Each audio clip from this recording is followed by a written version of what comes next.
국제유가 시장 상황과 관련된 영상 확인해봤습니다. 이번에는 김우식의 증시저격 시간입니다. 정확한 시장 진단을 위해 트리플인베스트의 김우식 대표 나와 있습니다. 안녕하십니까? 안녕하십니까? 네, 먼저 지난주 시장 생각보다 괜찮은 흐름 보이지 않았습니까? 네, 생각만큼 괜찮은 시장이었어요. 네. 어떻게 보면 지난주 글로벌 증시 좀 변동성이 약해졌다는 말씀을 드렸고 삼성전자도 좀 패턴이 바뀌었더라. 그리고 글로벌 악재가 없어진 건 아니지만은 좀 완화가 됐기 때문에 지난주 시장의 반등은 어느 정도는 좀 기대를 할 수 있었던 부분이 있었습니다. 그렇죠?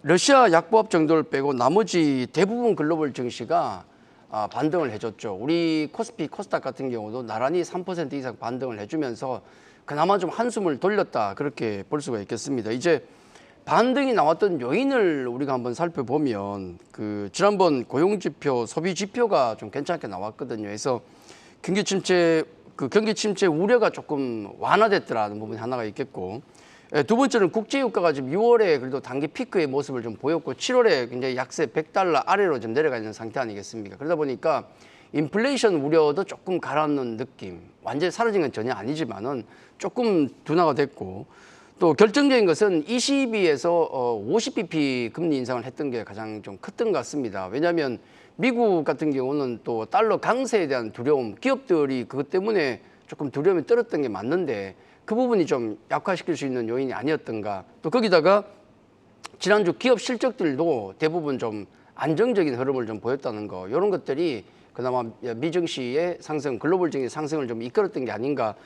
미국 기업 실적 발표한 걸 보면 오게티가 하나 있습니다만은 나름 괜찮았어요. 예. 골드만삭스, 넷플릭스, 테슬라 실적을 발표했는데 그래도 모두 양호한 실적, 생각보다는 괜찮더라. 그리고 또 웬만하면 용서해주는 분위기 아니겠습니까? 예, 그렇죠. 좀 나쁘게 실적이 나오더라도 주가가 이만큼 선반영된 게 아니냐 그랬는데, 결정타는 좀 아쉬웠던 부분은 지난주 금요일 스냅의 실적이 예, 맞습니다. 실적 전망과 이런 것들이 안 좋아서 무려 마이너스 39% 폭락을 하면서 나머지 애들 다 끌어내리는 모습이었다는 게 좀 아쉬웠다. 다만 이제 한 주간을 놓고 봤을 때 미국 증시에 있어서 빅테크주가 반등이 아주 가팔랐는데 테슬라 13%, 엔비디아 9.8, 아마존 7.8 정도에서 빅테크주들이 괜찮았다. 우리 국내 증시 같은 경우도 낙폭 과대에 따른 아주 자연스러운 반등이 나온 게 아닌가. 근데 이제 좀 아쉬웠던 부분은 역시 우리가 많이 걱정하고 있던 것. 이건 베어마켓 랠리가 아닐까. 그 의심이 많았었거든요. 그러다 보니까 중간중간 조금 제동이 걸리고 지난주 금요일 주춤했던 것도 아마 그런 부분이 아닌가라는 생각이 듭니다. IT라든지 금융, 화학, 자동차, 유통 등등에서 낙폭이 컸던 섹터 종목들이 강하게 올랐고, 특히나 이제 그 중에서 약간 모멘텀이 붙는 종목들은 특히 강하게 움직이는데 유통주도 또 모멘텀이 좀 붙었지 않습니까, 말에. 그리고 특징 섹터라 그러면 역시 수주 모멘텀이 한 번 더 나왔던 방산 섹터가 지난주 금요일까지도 굉장히 한 주간 강세를 좀 이어갔다. 그래서 지난주는 자연스러운 낙폭 과대주들의 기술적 반등이 나왔다. 그렇게 요약을 할 수 있겠습니다. 네, 지난주 시장 상황 점검해 주셨고요. 그렇다면 이번 주에는 어떤 일정들이 예정돼 있는지 바로 확인하겠습니다. 네, 현지 시간 26일 화요일에는 미국의 7월 FOMC 회의가 예정돼 있습니다. 27일까지 진행될 예정이고 지금 75베이시스 포인트가 예상되고 있습니다.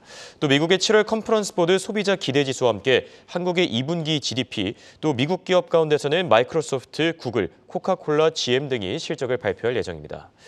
이어서 27일 수요일에는 미국의 6월 내구재 주문과 국내 기업에서는 LG에너지솔루션, LG화학, SK하이닉스가 실적을 발표합니다.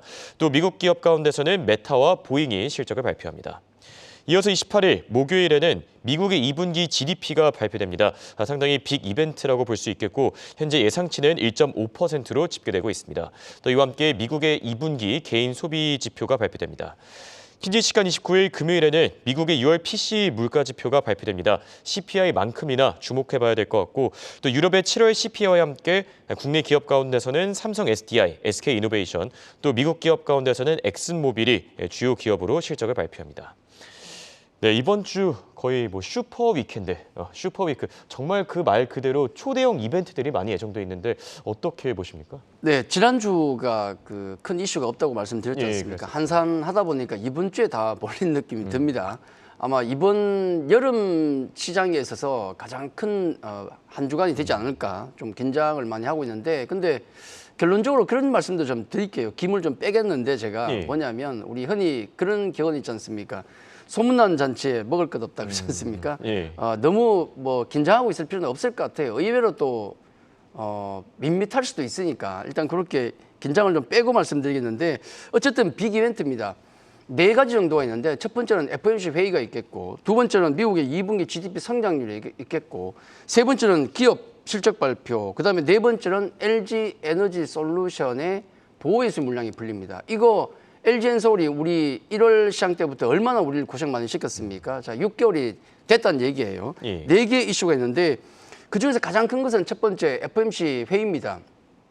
이미 예상은 하고 있어요. 한 75bp 정도를 예상하는데 요건 한때 한 1%포인트까지도 금리를 인상할 수 있는 것 아니냐라고 해서 굉장히 우리가 긴장을 많이 했는데 연준 인사들이 그건 눌러줬습니다. 아, 그거 아니야. 그 정도까지는 아니고 한 0.75%포인트 자이언트 스텝 그 정도까지 보고 있는 것 같아요. 해서 만약에 이번에 예상했던 수준 정도만 나온다 그러면은 크게 시장에 영향을 줄 것은 없지 않겠는가라고 봅니다.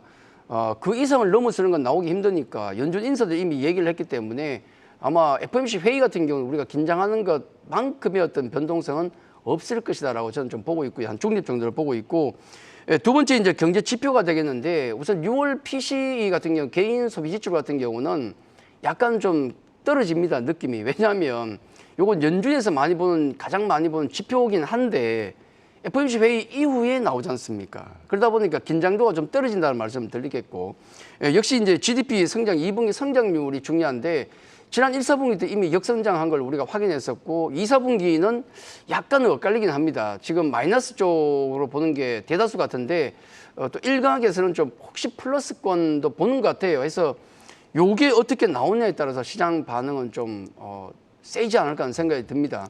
이미 우리는 마이너스까지도 생각을 하고 있어요. 그러면 이제 기본적으로 2분기 연속 역성장이니까 경기 침체네라고 할 수 있지 않습니까? 근데 감안하고 있잖아요, 우리가. 예, 그렇죠. 감안하고 있다는 게 중요하고 그리고 더 중요한 것은 미국의 경기 침체라는 것을 선언하는 것은 따로 있습니다. 우리가 선언하는 게 아니고 이건 전미경제연구소에서 선언을 하게 되겠는데 물론 시간이 있어야 선언을 하겠죠. 근데 거기서 보는 지표들은 GDP 성장률도 보겠지만은 고용이라든지 소득이라든지 소비라든지 이런 여러 가지 다른 지표도 보기 때문에 경기 침체로 선언할지는 아직 모른다는 말씀을 드리겠고 어쨌든 만약에 이게 플러스로 나온다 그러면은 경기 침체에 대한 우려가 상당히 많이 완화가 되겠죠. 아마 시장에 굉장한 랠리의 동력이 될 수 있다는 생각이 들고 예. 아니면 우리가 예상한 대로 마이너스라 그래도 이 부분도 이미 우리가 감안을 하고 있기 때문에 크게 데미지는 없지 않을까 하는 생각이 듭니다. 그래서 두 개는 중립 정도로 보고 있고 역시 또 가장 중요한 건 세 번째 기업 실적 발표가 되겠는데 이번 주에 S&P 500 기업들 중에서 3분의 1 이상이 실적 발표를 한꺼번에 하게 됩니다. 가장 중심에 있고 그다음에 26, 27, 28, 29일 보시면은 마이크로소프트와 구글 실적 발표가 26일 현지 시각입니다. 우리 시각이 아니고요. 현지 시각으로 26일 그리고 27일은 메타, 28일은 애플과 아마존, 화이자, 인텔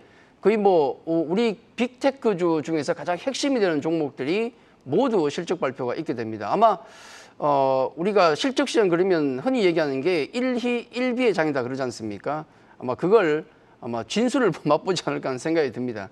기업 하나 실적 잘 나올 때 환호를 할 것이고 나쁘게 나오고 전망이 나빠질 때마다 아마 우울한 증시를 보게 될 텐데 아마 조울증의 어떤 장세를 보지 않을까. 근데 결국은 한 주가 지나가면 한 똔똔 정도의 느낌이 아닐까 저는 그렇게 생각을 하고 있습니다. 그래서 기업 실적 발표가 일단 가장 좀 중요하다는 말씀을 좀 드리겠고 그리고 마지막으로 이제 네 번째는 LG 에너지 솔루션 관련된 얘기가 되겠는데 요건 절대 호재가 될 수는 없겠죠. 왜냐하면 보호예수의 물량이 풀리는 거니까 이제 상장한 지 6개월 됐다는 얘기입니다. 27일 LG 에너지 솔루션에 보호예수 물량이 풀리는데 이게 총 풀리는 물량이 86.1%입니다. 2억 146만 주가 풀려요. 대량으로 풀리죠. 근데 그 중에서 81.8% 상당 대다수가 LG 화학 물량입니다. 대주주 물량이잖아요. 그러니까 81.8%는 나올 리가 없다라는 말씀을 드리는데 문제는 나머지 물량이 996만 주입니다. 그중에서 국내 기관이 759만 주고 외국인이 236만 주거든요. 이게 그날 풀려요. 한번 생각해 보시죠. 공모가가 얼마입니까? 그 당시 공모가가 30만 원입니다. 지난 금요일 주가가 얼마입니까? 38만 2천 원이죠.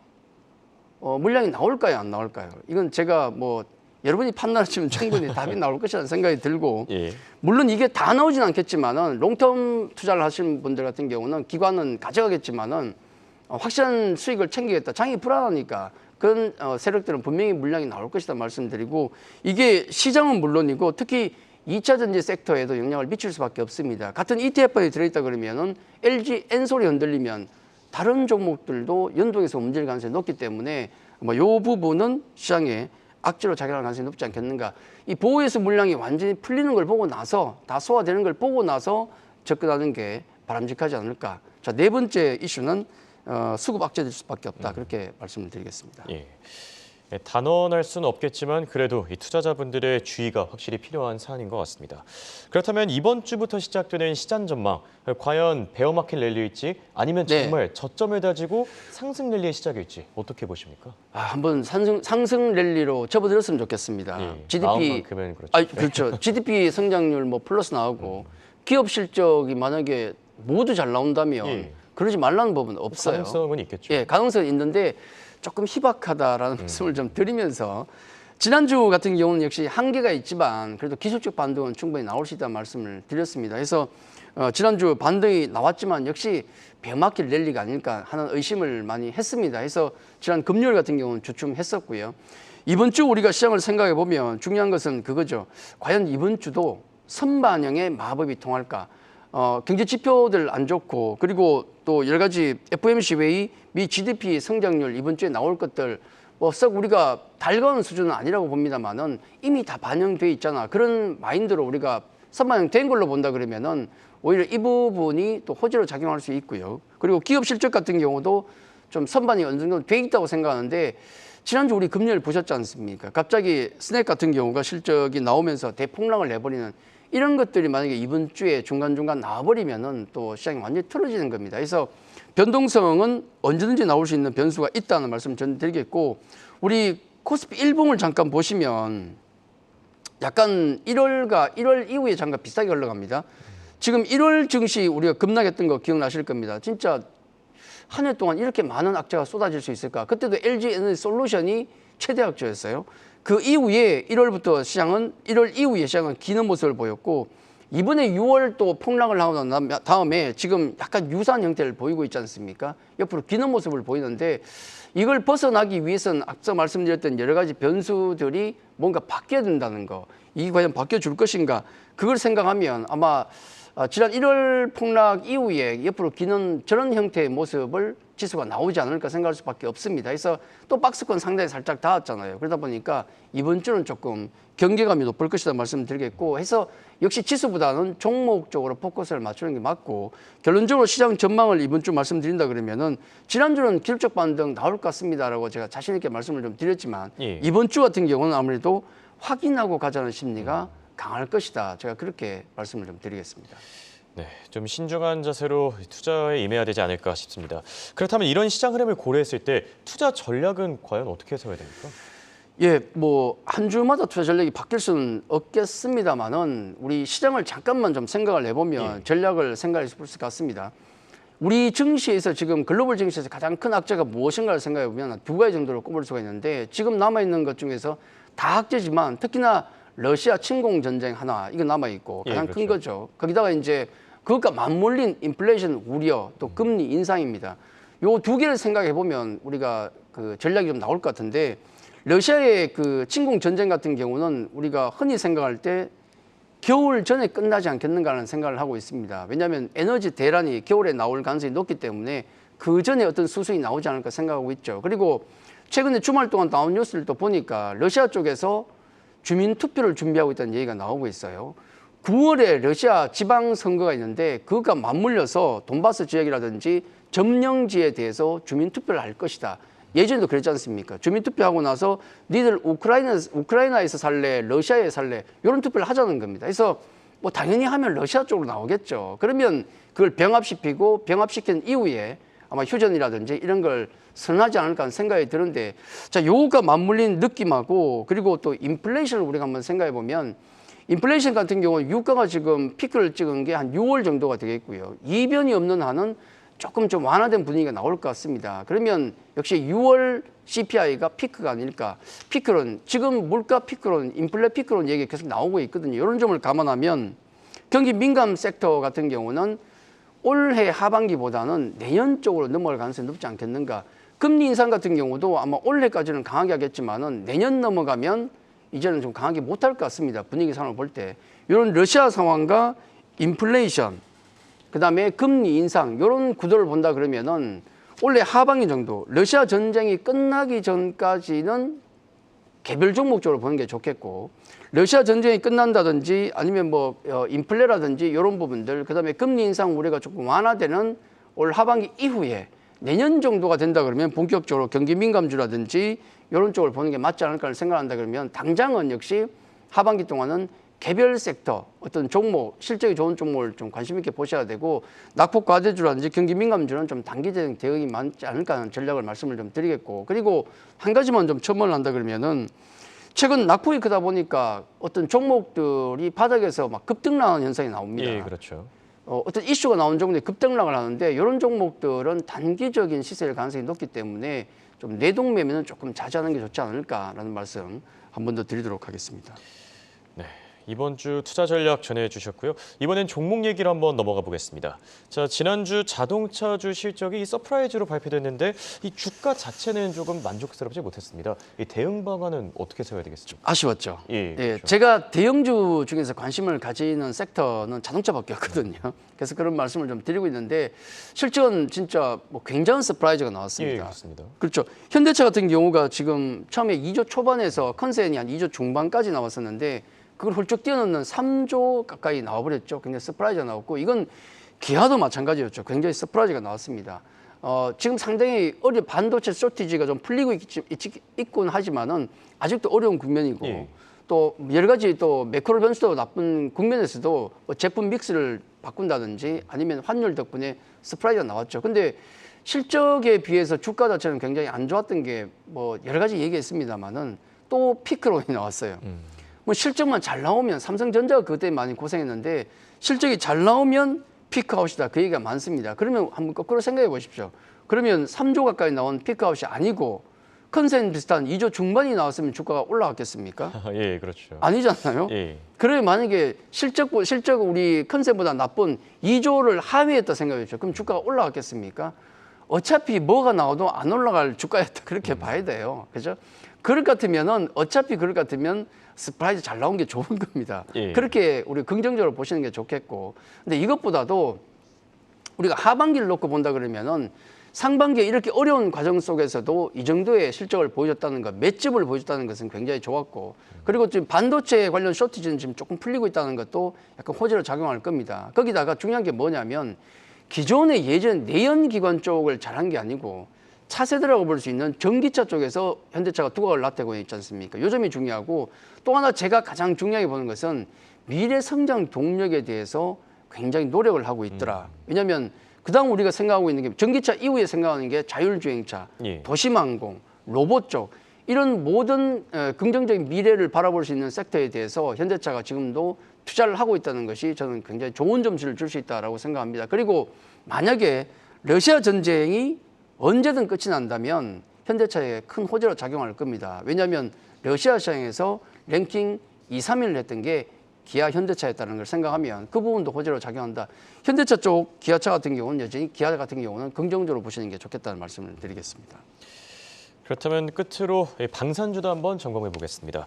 자, 지난주 수주 모멘텀이 있었죠. 네. 그래서 이 현대로템 그리고 뭐 하나 에어로스페이스 같은 방산주들 급등했습니다. 이 과연 여전히 긍정적으로 봐도 되는지 어떻게 보시나요? 예, 뭐 제가 말씀드린 그 개별 섹터가 되겠죠. 시장과 무관한 개별 섹터가 되겠는데, 하반기 우리가 좋은 좋은 계좌 수익을 가져오기 위해서는 개별 실적 좋은 쪽을 보자는 말씀을 좀 드렸고, 그 중에 헬스케어, 엔터 방산, 로봇, 자동차 이런 쪽으로 말씀을 드렸죠. 방산 같은 경우는 지난주에도 뭐 현대로템 같은 경우가 폭등했고, 예. 거기다 또 하나에로스페이스 등등해서 모두 급등하는 모습을 보였습니다. 수주 관련 모멘텀이 나왔었는데 결국은 우리가 잘하는 쪽에 집중을 하는 게 저는 맞지 않을까 생각을 하고 있어요. 우리 거북선 만든 민족 아닙니까? 예, 그렇죠. 잘하는 쪽이지 않습니까? 반만년을 지켜온 힘 중에 하나가 바로 그런 게 되겠는데, 우리가 잘하는 쪽에 집중을 하자. 거기다가 분위기 자체가 러시아 전쟁 발발 이후에 각국 나토 국가를 중심으로 해서 군사력을 증강하자는 흐름이 뚜렷이 나오고 있습니다. 독일 같은 경우도 마찬가지고 일본도 국방비 증강을 얘기했었고 영국 같은 경우도 지금 세계에서 영국의 리더십 유지를 위해서 국방 예산을 증액하자. 그리고 나토 국가에 방위비 증액을 요청하고 있거든요. GDP의 2% 수준인데 이거 증액 요청하고 있습니다. 이런 부분들, 이런 분위기 속에서 우리나라가 잘하고 있는 쪽, 방산 쪽이 지금 우리가 강한데 가성비 대비해서, 가성비라고 얘기하죠. 가격 대비해서 성능이 탁월하기 때문에 여러 곳에서 문의가 오고 있습니다. 다만 한 가지 우리가 경계해야 될 점은 지금 폴란드 쪽에서 계속 얘기 나오고 있지 않습니까? 무기 달라고. 그리고 얼마 규모 얘기하는데 지금 나오고 있는 것은 MOU 단계입니다. MOU는 non-binding이에요. 구속력이 없거든요. 그래서 최종 체결 합의까지는 우리가 조금 더 긴장을 늦추지 말아야 되겠다는 생각이 들고 카이 같은 경우도 한 9월 정도가 아닐까 얘기하고 있습니다. 그래서 본 계약, 정식 계약이 나오기까지는 조금 긴장을 해야 되겠지만은 전체적인 흐름을 놓고 봤을 때는 방산 쪽 같은 경우는 중기적으로 충분히 계속 관심을 가져도 되겠다. 단기 너무 급등했으니까 조심하시되 중기적으로는 역시 관심을 계속 가지자. 그렇게 말씀을 드리겠습니다. 네, 이렇게 오늘은 방산 섹터에 대한 점검까지 마쳐봤습니다. 지금까지 도움 말씀을 트리플 인베스트의 김우식 대표였습니다. 감사합니다.